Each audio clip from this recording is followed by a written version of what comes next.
Buenos días, mis amadas hermanas. Pues sí, en esta mañana vamos a reflexionar en Primera de Pedro 5, versículos 1 y 2. Voy a leerlo en la versión Palabra de Dios para Todos. El versículo 1 dice así: Tengo que decirles a sus ancianos líderes, yo mismo soy anciano, soy testigo de los sufrimientos de Cristo y compartiré la gloria que se nos será revelada. Versículo 2. Les ruego que cuiden el rebaño de Dios, que ha sido puesto bajo su responsabilidad, y no lo hagan por obligación, sino de buena voluntad, como Dios quiere. Pues aquí miramos en el versículo 1 que el apóstol Pedro les da instrucciones a los líderes de la iglesia. Los llama ancianos. Y hay 4 puntos que el apóstol menciona muy importantes en estos 2 versículos. Sabemos que los ancianos líderes de la iglesia designados por Dios, pues todos confían en ellos. El apóstol Pedro se consideraba también un anciano testigo de los sufrimientos de Cristo. Y al dirigirse a los ancianos específicamente, entendemos que lo hizo por la madurez y por la sabiduría que ellos tenían, mas no por la edad. Pedro, al decir que era testigo, se estaba calificando como un testigo presencial. Y él podía hablar del padecimiento de Jesús cuando fue torturado y probablemente en la crucifixión, y era un participante de la gloria de Dios. Tal vez él se refería cuando menciona estas palabras, cuando vio la transfiguración de Jesús.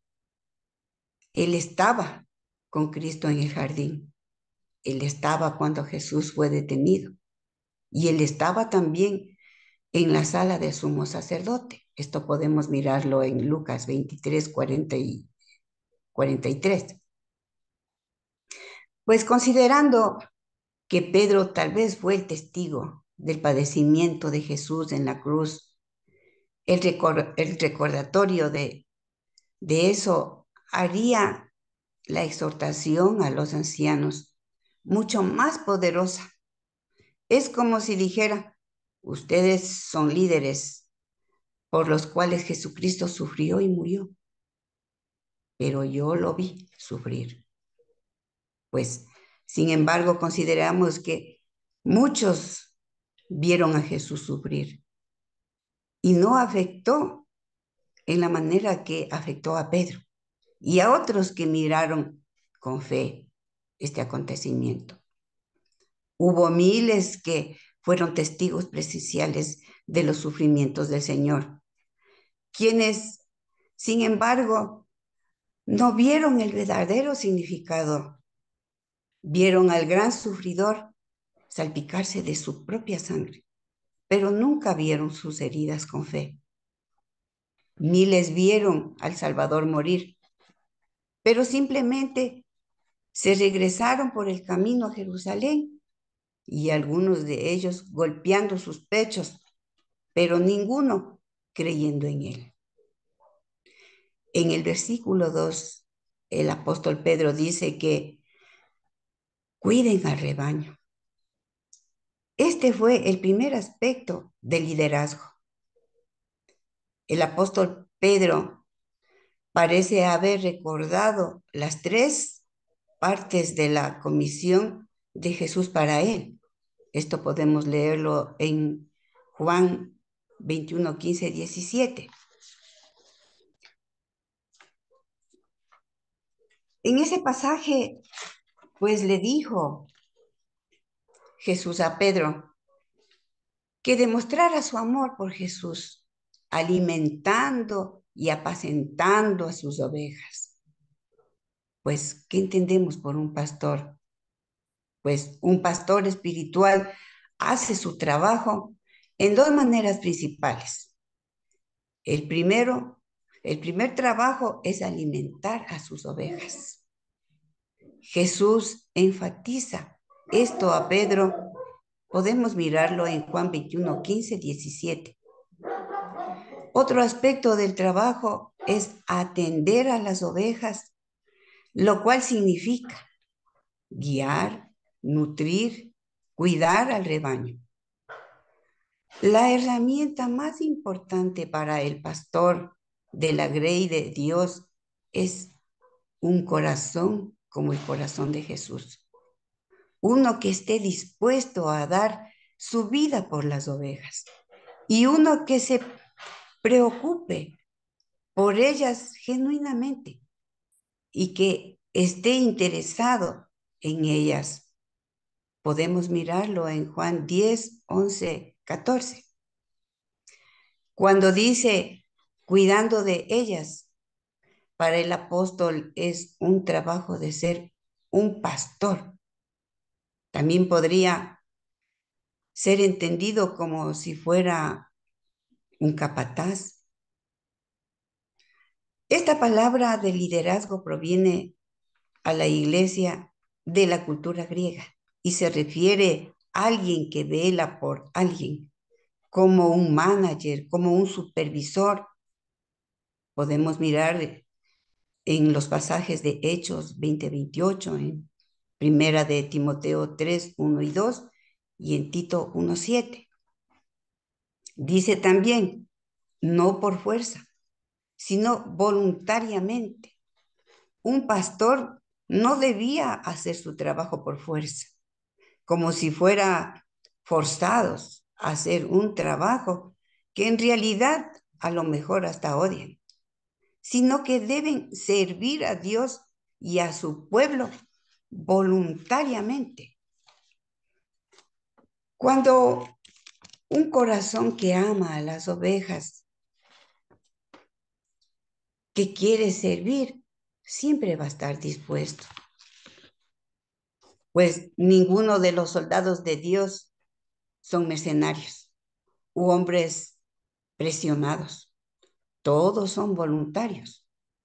Deben tener un corazón de pastor si van a hacer un trabajo de pastor.